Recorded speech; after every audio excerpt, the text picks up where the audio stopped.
세종대왕이 한글을 반포한 이후에 선비가 아닌 평범한 사람들도 이제 글을 읽을 수 있게 되었습니다. 그러다 보니까 조선 후기쯤 가면 한글로 기록된 수많은 소설책, 재미있는 이야기책들이 쏟아져 나오기 시작했습니다. 그런데 그때도 아직 글을 못 읽는 사람들이 많이 있었기 때문에 아주 새로운 신종 직업이 생겼는데요, 책 읽어주는 남자가 생긴 거예요. 종로 뒷골목이나 청계천 이런 데 사람이 많이 모이는 곳에 이 책 읽어주는 남자, 전문 용어로는 전기수라고 부릅니다. 이 전기수들이 책을 읽어주는 거예요. 그럼 사람들이 많이 모여가지고 전기수가 읽어주는 이 책을 이제 듣습니다. 요즘처럼 텔레비전이나 유튜브 이런 게 없던 그 시절에 이게 얼마나 재미있는 건지 여러분 한번 상상해 보십시오. 너무너무 재미있는 이야기를 읽어주는 사람이 또 너무너무 실감나게 읽어주는 거예요. 이 사람들이 돈을 어떻게 버나 하면 막 읽어주면 사람들이 막 웃기도 하고 울기도 하고 막 요즘 드라마 보듯이 막 너무 재밌게 보는데 결정적인 순간에 딱 책을 덮는 거예요. 그럼 이 사람들이 더 읽어주세요 하면 돈을 내세요. 그럼 사람들이 막 돈을 내면 이제 또 더 읽어주는 거예요. 이런 전기수라고 하는 이런 직업이 등장했는데요, 그 중에 이업복이라고 하는 너무너무 탁월한 전기수가 있었어요. 그래서 이 사람이 책을 읽으면 사람들이 이 사람의 이야기에 완전히 빨려 들어가 가지고 막 들었다 놨다 울다 웃다 막 그냥 빨려 들어가는 거죠. 그런데 정조 14년 8월 10일 정조실록에 보면 이런 이야기가 기록되어져 있습니다. 이 전기수 이업복이 읽어주는 이 이야기를 듣던 청중 중에 한 명이 갑자기 벌떡 일어나 가지고 낫을 들고 가서 이 이업복 전기수를 죽여버린 거예요. 그 이유가 뭔가 하니까 이 이업복이라는 전기수가 너무나 실감나게 악당 역할을 한 거예요. 그러니까 듣던 사람이 책 읽어준 이 사람을 악당으로 착각하고 이 나쁜 놈하고 낫으로 찔러서 죽였다는, 지금 우리 입장에서는 이런 황당한 이야기가 있나라고 하는 그런 사건이 실제로 일어났던 겁니다. 요즘은 이런 전기수 대신에 배우나 탤런트들이 이런 역할을 하잖아요. 그래서 실제로 제가 어느 여배우, 주로 악역 담당하는 여배우가 인터뷰한 걸 한번 본 적이 있는데, 전철 탔는데 막 어떤 할머니가 자기한테 엄청 욕을 하더라는 거예요. 진짜로 연기를 너무 리얼하게 했기 때문에 연기한 사람을 진짜 그 악한 여인으로 본 거죠. 지금도 이런 황당한 일이 있다는 거죠. 그런데 이 배우라고 하는 이 직업은 사실 역사가 굉장히 오래됐습니다. 그리스 로마 시대 때도 배우가 있었고요, 이 배우가 정말 실감나는 연기를 하곤 했죠. 오늘 우리가 읽은 이 본문에 보면 외식이라는 말이 여러 번 반복해서 나옵니다. 여러분, 외식하면 딱 떠오르는 이야기가 어디 집에서 밥 먹지 않고 밖에 나가서 외식하는 걸 떠올리시겠지만, 오늘 본문에 나오는 외식은 바깥 외 꾸밀식입니다. 그러니까 밖에 나가서 사 먹는 거 말고 겉으로 드러난, 실제 내 마음은 전혀 다른데 겉으로 꾸며가지고 다른 모습으로 보여지는 걸 외식이라고 합니다. 요즘 우리가 많이 쓰는 말로는 위선이라고 하면 더 여러분 마음에 와닿을 것 같습니다. 요즘에 이런 외식의 대가들을 일컫는 신조어가 생겼는데요, 삼척동자라고 하는 말입니다. 원래 우리가 아는 삼척동자와는 전혀 다른 뜻으로 쓰여지는 신조어인데요, 세 가지 척을 잘하는 사람이에요. 없는 데 있는 척, 모르는 데 아는 척, 별 볼 일 없으면서 잘난 척, 이렇게 하는 사람, 이걸 종합적으로 잘하는 사람을 삼척동자라고 요즘 우스갯소리로 부른다고 합니다. 이 외식의 영역은 굉장히 넓습니다. 자기 생활 수준하고는 상관도 없는 큰 차를 타고 다닌다든지 별 것 없으면서 굉장히 허풍을 뜬다든지 하는 수많은 외식들이 있지만, 놀랍게도 오늘 우리가 읽은 이 본문을 잘 들여다보면 우리의 신앙생활 안에도 외식이 들어올 수 있다는 것을 보여주고 있습니다. 실제 내 신앙은 그렇게 대단하지 않은데 대단한 신앙인 척 하는 거죠. 일종의 쇼를 하는 거죠. 전기수가 자기가 아닌 어떤 드라마 속의, 책 속의 주인공을 연기하듯이 내가 아닌 다른 나로 보여지게 만드는 거죠. 특별히 우리나라는 이 유교 문화권에 있습니다. 유교 문화야말로 겉으로 드러난 모습, 다른 사람에게 내가 어떻게 보여지는가를 굉장히 중요하게 생각하잖아요. 그런데 이 유교 문화하고 신앙생활에 들어온 이 외식하고가 합쳐지면 엄청난 상승작용을 일으키는 거예요. 그래서 실제 내 신앙보다 다른 사람이 나를 굉장히 신앙 있는 사람으로 착각하고 굉장히 믿음 좋은 사람으로 잘 보이게 하는 그런 어떤 여러 가지 기술들이 자꾸 우리를 유혹하는 거죠. 오늘 설교의 제목처럼 외식, 그 은밀한 유혹이 계속 우리 마음을 두드리는 것입니다. 지금 예수님은 마태복음 5장부터 시작해서 산상설교를 계속하고 있는 중이십니다. 먼저 우리가 많이 들어본 팔복에 대해서 예수님이 설교하셨고, 이어서 어떻게 하면 우리 의가 바리새인의 의보다 더 나을 수 있는지를 설명하기 위해서 6가지 신뢰를 드셨습니다. 살인하지 말라, 간음하지 말라, 이런 게 겉으로 드러난 행동보다 더 중요한 건 마음에서부터 시작된다라는 것을 6가지 신뢰를 들어서 설명하셨고요. 오늘 말씀은 앞에서 말한 도덕적인 의 말고 경건하게 신앙생활 하려고 하는 사람이 추구해야 될 의가 바리새인보다 더 나아야 한다는 것을 설명하기 위해서 예수님 오늘 3가지 중요한 신앙적인 의에 대해서 말씀하고 계십니다. 그 주제는 구제, 기도, 금식입니다. 그런데 이 3가지 덕목은, 구제는 이웃과 나와의 관계가 어떠해야 하는지를 보여주는 소중한 덕목이고요, 기도는 하나님과 나와의 관계가 어떠해야 되는지를 보여주는 소중한 덕목이에요. 그리고 금식은 내가 나를 어떻게 봐야 되는지를 보여주는 굉장히 소중한 덕목이에요.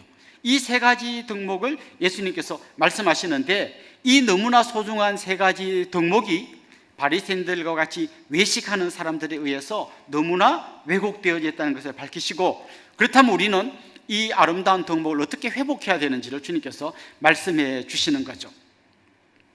자, 그런데 우리가 이 말씀 안에 들어가기 전에 우리 기독교 신앙의 중요한 특징을 좀 먼저 살펴보면 좋겠는데요, 다른 세상 종교와 기독교에 굉장히 중요한 차이가 있습니다. 세상 종교의 중요한 특징은 뭔가 하면 내가 열심히 해서 신을 움직인다는 거예요. 여러분, 지성이면 감천이다라는 말 아시죠? 내가 지성을 들이면 신이 움직인다는 거예요. 그러니까 내가 열심히 해서 신을 움직여서 그 신이 나에게 복을 주게 만드는 게 세상 종교의 기본 공식이에요. 그런데 우리 기독교 신앙의 핵심은 뭔가 하면 내가 신을 움직이는 게 아니라 하나님이 먼저 우리에게 놀라운 은혜를 부어주셔서 그 은혜에 감동한 우리가 움직이는 거예요. 그래서 겉으로 보면 비슷한 것 같지만 그 내면을 열어보면 극과 극처럼 다릅니다. 내가 열심히 해서 신을 움직이는 게 아니라 하나님 우리에게 은혜를 부어주셔서 그 은혜에 감격한 우리가 움직이는 것, 이게 기독교 신앙의 본질입니다. 그래서 우리 신앙에서 은혜라는 걸 쏙 빼면 시동 꺼진 차가 되는 거예요. 아무리 번쩍번쩍 광이 나도 시동이 안 걸리는 자동차처럼 그런 모습을 띠게 되는 거죠. 그런데 하나님의 그 크고 놀라운 은혜를 깨닫는 아주 중요한 2가지 열쇠가 있는데요, 첫 번째는 뭔가 하면 하나님이 얼마나 크고 광대하시고 거룩하시고 사랑이 많으신 분인지를 깨달을 때 그 은혜가 커지는 거예요. 또 한 가지는 뭔가 하면 내가 얼마나 초라하고 비참한 죄인인지를 깨달을 때 그 은혜가 커지는 거예요. 그래서 크신 하나님과 비참한 죄인인 나 사이의 간격이 벌어지면 벌어질수록 그 은혜가 커지는 거예요. 우리 신앙생활을 계속 해나가다 보면 내가 알던 하나님보다 더 크고 더 거룩하고 더 사랑이 많은 하나님을 만나는 거예요. 내가 신앙생활을 해가다 보면 내가 원래 알던 나보다 더 죄인이고 더 비참한 존재라는 걸 알게 되는 거죠. 그래서 점점 이 간격이 커지면서 은혜가 넘쳐나고 그 은혜의 감격 때문에 내 마음속에 불이 붙고 그 불붙은 감격 때문에 내가 하나님의 일을 열심히 감당하는 거죠. 그런데 외식이 들어오면 어떤 일이 생기는가 하면요, 여러분, 외식하는 사람이 다른 사람에게 뭔가 잘 보이는 거는 다른 사람을 위해서 그런 게 아니잖아요. 왜 잘 보이려고 할까요? 내가 인정받고 내가 박수 받으려고 하기 때문이에요.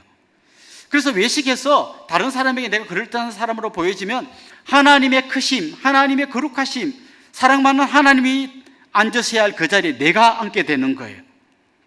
그럼 여러분, 힘들 때 다크스컬이 쭉 내려오는 것처럼 하나님의 그 은혜의 감격이 밑으로 뚝 떨어지는 거예요.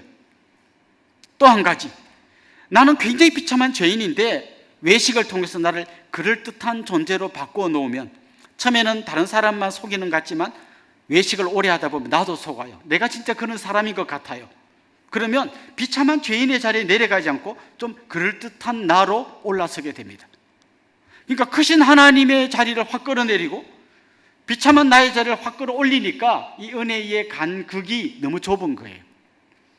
그러니까 여기서 그냥 자동차가 시동이 걸려서 쌩 하고 달려가야 되는데 시동이 꺼진 차가 되는 거예요. 그런데도 불구하고 내가 어떤 맡은 일이 책임이 있으니까 억지로 이 차를 밀고 가는 거예요. 그러다 보니까 하나님 일을 하면 할수록 힘들어져요. 조금만 하면 지쳐버려요. 그래서 저 지쳤습니다, 힘듭니다 하는데 진짜 이유는 일이 힘든 것도 있지만 더 큰 이유는 내 은혜의 감격이라고 하는 이 시동이 꺼져버린 거예요. 그런데 왜 꺼졌나를 잘 보면 그 중에 중요한 이유 중에 하나가 외식인 겁니다. 자, 먼저 이 큰 그림을 가지고 오늘 본문 안으로 들어가면 좋겠어요. 우리가 만약 이 외식이라고 하는 이 은밀한 유혹에서 벗어나지 못하면 우리는 굉장히 힘들게 신앙생활을 하게 될 거예요. 그리고 막 나는 출근하고 안 나가는 차를 밀고 가는데 옆을 돌아보니까 저 권사님, 집사님이 아무것도 안 하는 것 같을 때 막 내 속에서 분노가 치밀어 오르고 손가락질하고 정죄하고 판단하게 되는 거예요. 이게 그 당시 바리새인들의 치명적인 삶의 모습이었습니다. 그들은 외식으로 하나님과의 관계, 이웃과의 관계, 자신과의 관계를 다 깨트려 버렸고 거기서 오는 분노와 정죄감으로 다른 사람에게 손가락질하고 있었던 거죠. 그런데 놀랍게도 우리에게도 그런 외식의 유혹이 계속해서 찾아온다는 거예요. 제가 이 말씀을 준비하면서 생각해 보니까 이런 유혹에 가장 많이 노출된 사람이 목사가 아닐까 싶어요. 내가 좀 더 경건한 목사이고 좀 더 하나님과 가까이 있는 목사이고 그런 목사로 여러분에게 보여주고 싶어요. 그래서 우리 선배들이 개발한 많은 노하우들이 있습니다. 예를 들면 홀리 보이스 이런 거 있죠. 이렇게. 저처럼 이렇게 까랑까랑 이런 소리 말고 좀 뭔가 좀 거룩해 보이는 목소리요. 할렐루야. 약간 목이 쉬면 더 효과가 있죠. 뭐 이런 거. 그리고 뭐 이렇게 뭐 남들이 잘 보이는 특별한 위치에서 막 이렇게 기도한다든지 뭔가 우리가 개발해낼 수 있는 많은 외식들이 있단 말이죠. 그런 유혹이 끊임없이 우리를 유혹하고 있는데 그건 쉽게 나를 그럴듯하게 포장할 수는 있지만 사실은 진짜 중요한 모든 관계를 다 깨트려 버리는 치명적인 독이라는 것을 기억하면 좋겠습니다. 그래서 예수님은 바리새인들이 많이 써먹고 있는 중요한 세 가지 덕목들을 하나하나 끄집어내서 이야기를 풀어가십니다. 첫 번째 이야기 주제는 구제입니다. 구제는 구약 성경에서 굉장히 중요하게 강조한 성도들의 덕목이에요. 하나님의 백성들, 하나님이 창조하신 너무나 소중한 사람들을 하나님의 마음으로 긍휼히 여기고 도와주는 게 구제입니다. 고아와 과부와 나그네, 가난한 자를 위해서 추수할 때 떨어지는 이삭을 싹싹 끌어 모으지 말고 좀 남겨두어서 그분들도 힘들면 그 떨어진 이삭을 갖고 좀 살아갈 수 있도록 해주라든지 어려운 사람들 도와주는 이 수많은 이야기들이 구약에 특별히 많이 나옵니다.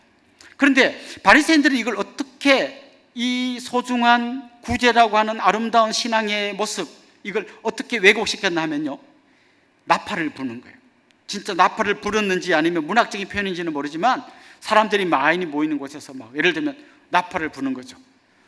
도움이 필요한 사람은 다 모이세요 막 이렇게 하고 빵 나팔 불면 사람들이 모일 거 아닙니까? 그때 자기가 주머니에서 탁 꺼내서 구제함 이런 데다가 돈을 넣는 거죠. 한 손에는 나팔을, 한 손에는 동전을 들고 사람들에게 나 괜찮은 사람입니다 라는 것을 알리는 것이죠.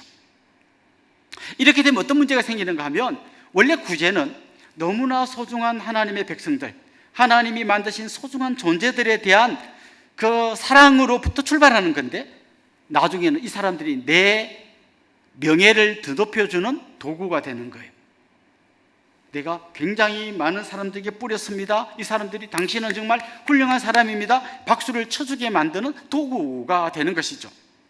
그래서 예수님은 어떻게 권면하셨는가 하면 3절 4절 한번 보십시오. 너는 구제할 때에 오른손이 하는 것을 왼손이 모르게 하여 내 구제함을 은밀하게 하라. 은밀한 중에 보시는 너희 아버지께서 갚으시리라.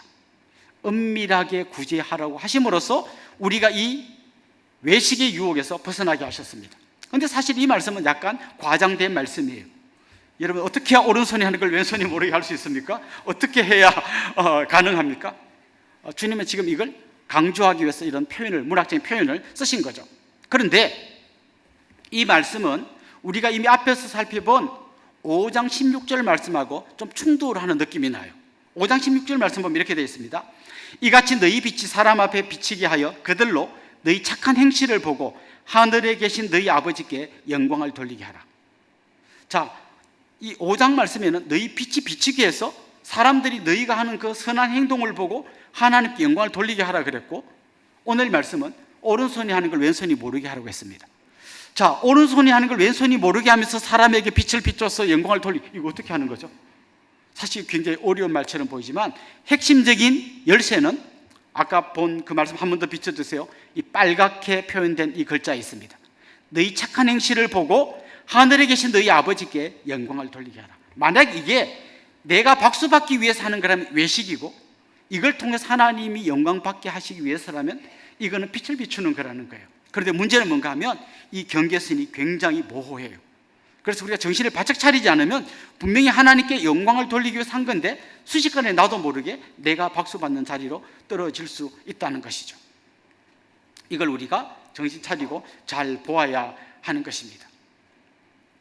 자, 이런 말을 들을 때요, 제일 엉터리로 적용하는 건 이런 거예요.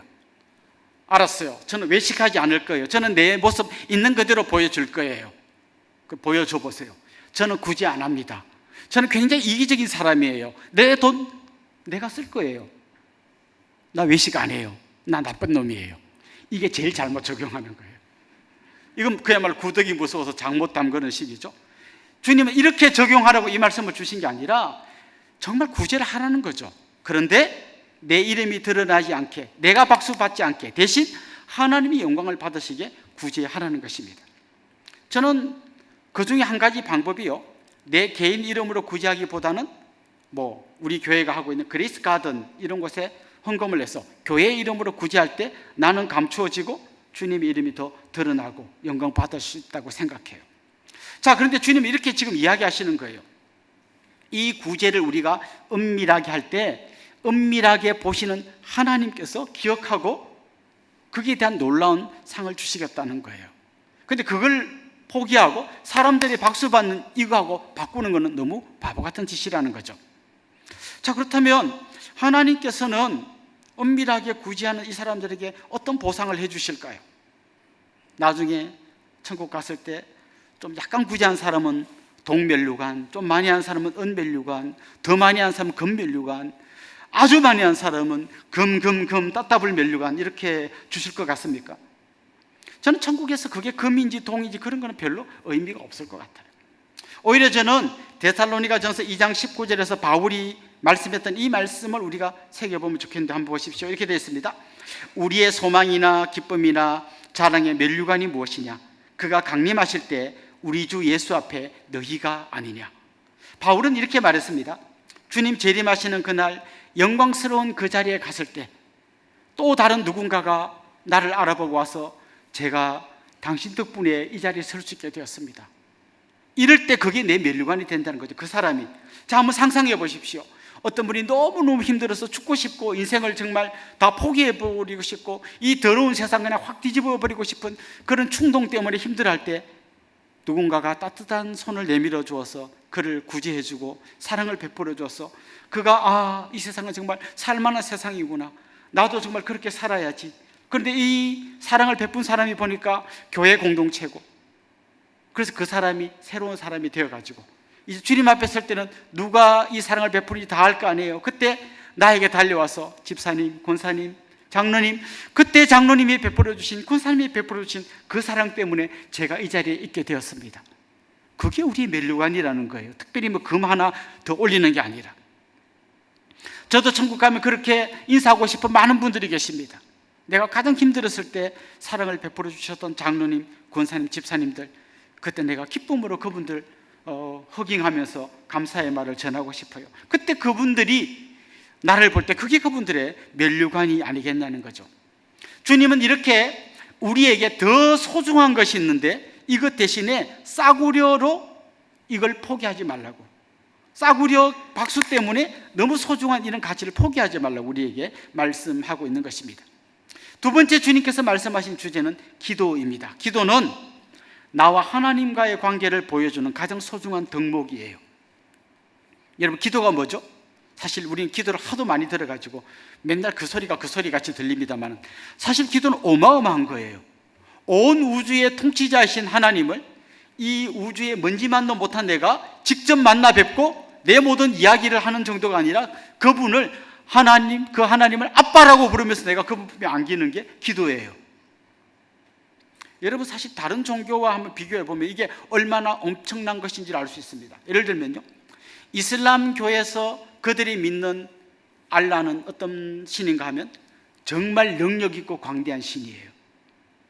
그런데 그 알라와 내가 따뜻한 사랑의 교감을 가진다는 건 그들의 개념 안에 없습니다. 그냥 무섭고 대단한 분이긴 하지만 가까이 하기엔 너무 먼 당신이죠. 반대로 범신론, 모든 이런 그 자연에 신이 다 있다. 나무에도 신이 있고 돌에도 신이 있고 구름과 태양과 바람과 전부 신이 있다고 믿는 사람들은 신과 굉장히 가까이 있지만 그 신은 그렇게 대단한 신이 아니에요. 심지어 사람도 신이 될 수 있잖아요. 그러면 그 대단한 신이 아니에요.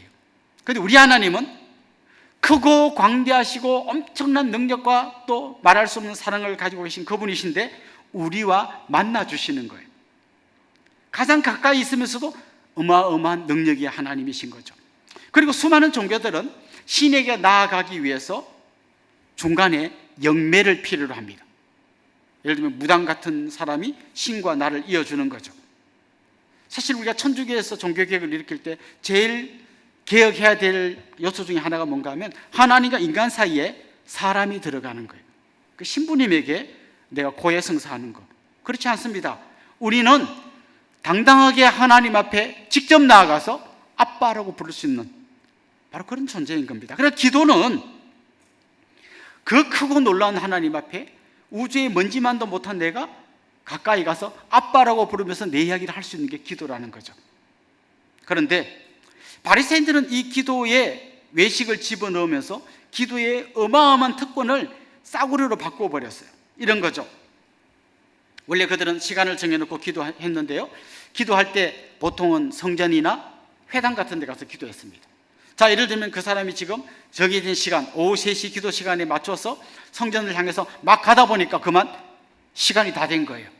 성전에 가면 이미 시간이 늦겠어요. 그래서 그는 할 수 없이 시장통에서 기도를 하는 겁니다. 그들의 기도하는 자세는 요즘 목사님들이 축도할 때처럼 두 손을 높이 들고 하늘을 바라보면서 기도했어요. 자, 이 사람 막 가다가 시간이 되어가지고 어쩔 수 없이 시장통 한가운데서 기도를 한 거예요. 그때 이런 소리가 막 들리는 거예요. 와, 저분 정말 믿음 좋은 분 같다. 그때 이분이 기도하는 어깨가 살짝 올라가면서 그 다음부터 이런 생각이 드는 거예요. 오, 여기서 기도하니까 생각지 못했던 효과가 나네. 그래서 그때부터는 아예 그냥 시장통에서 매일 기도하는 거예요. 그때마다 사람들이 와, 매일 기도하는 저 경건하고 거룩한 분 좀 봐라고 하는 소리가 막 들리면서 어깨가 점점 올라가는 거죠. 그는 사람들의 박수를 받는 대신에 온 우주의 하나님과 내가 감격적으로 만나는 너무나 소중한 시간을 잃어버린 거예요. 뭐 이게 실한지 지어낸 이야기인지는 모르겠지만 옛날에 그 유럽의 못된 제국주의 그 침략자들이 아프리카에 가가지고요, 아이들이 공기놀이 하는 그 공깃돌을 보니까 다이아몬드여가지고 자기들이 가지고 간 사탕과 바꿨다는 진짜인지 가짜인지 모를 이야기를 들어본 적이 있어요. 우리가 이런 실수할 수 있는 거예요. 너무나 소중한 이 기도를 싸구려 박수와 바꿀 수 있다는 거죠. 그래서 주님은 이야기합니다. 그렇게 하지 말라는 거죠. 그럼 어떻게 해야 돼요? 주님 이렇게 말씀하셨습니다. 6장 6절 한번 보십시오. 너는 기도할 때에 내 골방에 들어가 문을 닫고 은밀한 중에 계신 내 아버지께 기도하라. 은밀한 중에 보시는 내 아버지께서 갚으시리라.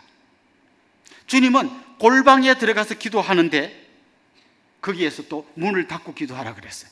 그러니까 그야말로 아무도 못 보는 은밀한 곳에서 기도하라는 거예요.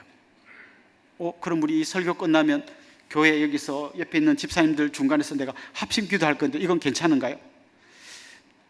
또 우리 집에는 골방에서 기도하고 싶은데 문제는 우리 집에 골방이 없습니다. 뭐 이런 여러 가지 이야기를 하는 분이 있을 수 있는데 이 정도는 여러분이 알아들으시겠죠. 진짜 그런 환경으로 들어가라는 게 아니라 그런 마음으로 기도하라는 거예요. 다른 사람이 나를 어떻게 볼까 그런 거 신경 쓰지 말고 그 거룩하신 하나님을 만나는 그 은혜의 자리로 들어가라는 것이죠. 특별히 여기 나오는 골방이라고 하는 이 단어가 다른 뜻으로도 쓰이는데요, 보물창고라는 뜻으로 쓰입니다. 또 다른 뜻으로 쓰이는 게 있는데요, 왕과 왕후가 잠자는 침실이라는 뜻으로도 이 단어가 쓰입니다. 그러니까 기도의 자리, 그 골방은 곰팡이 나는 캐캐 묵은 숨막히는 공간이라는 의미가 아니라 거기야말로 보물창고에서 보물을 캐는 같은 감격의 자리요, 왕과 왕후가 만나서 사랑을 나누는 것처럼 하나님과 내가 깊은 사랑을 나누는 은혜의 자리인 거죠.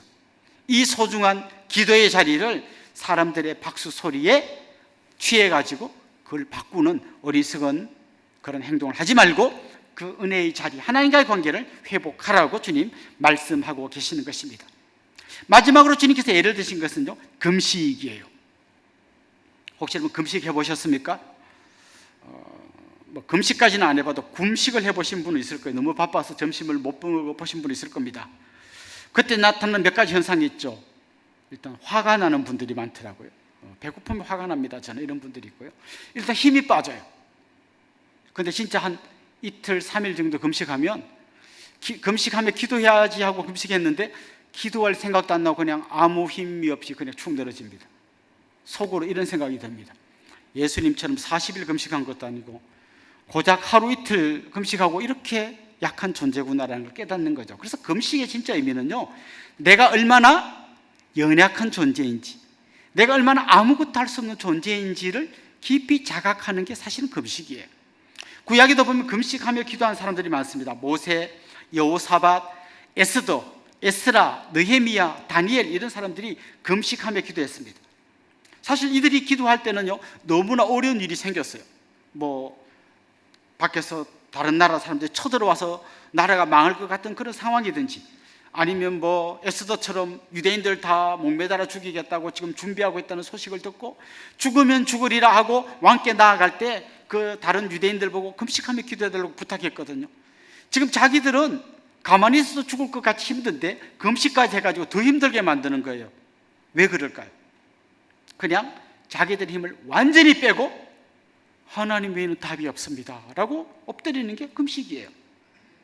그래서 금식은 나를 보게 해줍니다. 내가 얼마나 초라한 존재인지, 얼마나 무능하고 힘이 없는 존재인지를 봄으로써 오히려 하나님께 간절히 매달리게 하는 게 금식이에요. 하나님, 제가 한 60% 정도 할 건데요, 제가 못하는 40%는 하나님 도와주십시오, 이게 아니고 하나님, 제가 할 수 있는 것은 아무것도 없습니다. 저는 제로입니다. 하나님이 도와주시지 않으면 내 인생에는 소망이 없습니다. 이걸 절절히 깨닫는 게 금식이에요. 그래서 주님은 이렇게 권면하십니다. 17절, 18절 한번 보십시오. 너는 금식할 때에 머리에 기름을 바르고 얼굴을 씻으라. 이는 금식하는 자로 사람에게 보이지 않고 오직 은밀한 중에 계신 네 아버지께 보이게 하려 함이라. 왜 이런 말씀을 하셨을까요? 바리새인들은 금식하는 걸 겉으로 표시를 함으로써 나는 지금 굉장히 경건하게 금식을 하고 있다는 걸 사람들에게 알린 것이죠. 금식하면 힘이 없잖아요. 뭐 얼굴도 제대로 안 씻고 뭐 꾀죄죄 해가지고 수염도 안 깎고 막 머리도 안 감고 이래가지고 사람들 앞에 나타나는 거죠. 아니, 집사님 왜 이렇게 얼굴이 안 좋아요? 그때 목소리를 확 낮추면서 어깨에는 약간 힘을 넣으면서 제가 금식 중이거든요, 이렇게 말할 때 사람들이 이분은 금식하며 기도하는 분이구나, 이걸 알게 하려고. 그래서 더 수염도 안 깎고 더 꾀죄죄하게 해가지고 더 초라한 모습으로 거기다 한마디 더 하는 거죠. 제가 일주일에 2번씩 금식하는데요, 이렇게 말할 때 사람들이 막 주님은 그렇게 하지 말라는 거예요. 얼굴 깨끗이 씻고 머리에 무스 바르고 립스틱도 발라갖고 전혀 금식한 태 안 나게 오히려 하나님 앞에서 내가 너무 초라한 것만 알게 하지 그걸 사람들에게 알리지 말라고 말씀하신 것입니다. 자, 보십시오 여러분, 이 세 가지 외식의 중요한 덕목들 중에 보면 전부 다 내가 내 이름을 높이고 박수 받는 거, 이게 들어가 있습니다. 그리고 내가 그렇게 형편없는 죄인이 아니고 꽤 괜찮은 사람이라는 걸 알려주고 싶은 겁니다. 이 은밀한 유혹에 빠지면 우리는 하나님도 제대로 못 만나고 이웃도 제대로 못 만나고 나와도 제대로 못 만나는 거예요. 주님은 우리의 삶에 순식간에 들어올 수 있는 이 외식의 찌꺼기들까지 다 걸러내고 순전한 모습으로 하나님을 만나고 이웃을 만나고 나 자신을 만나라고 이렇게 말씀하고 있는 겁니다. 저는 여러분이 정말 이런 마음으로 하나님 만나고 이웃을 만나고 나를 만나서 그 은혜의 감격이 여러분 안에 꺼져가는 이 엔진에 다시 불을 붙이고 힘있게 달려갈 수 있는 그런 원동력이 될 수 있기를 주님의 이름으로 축원합니다.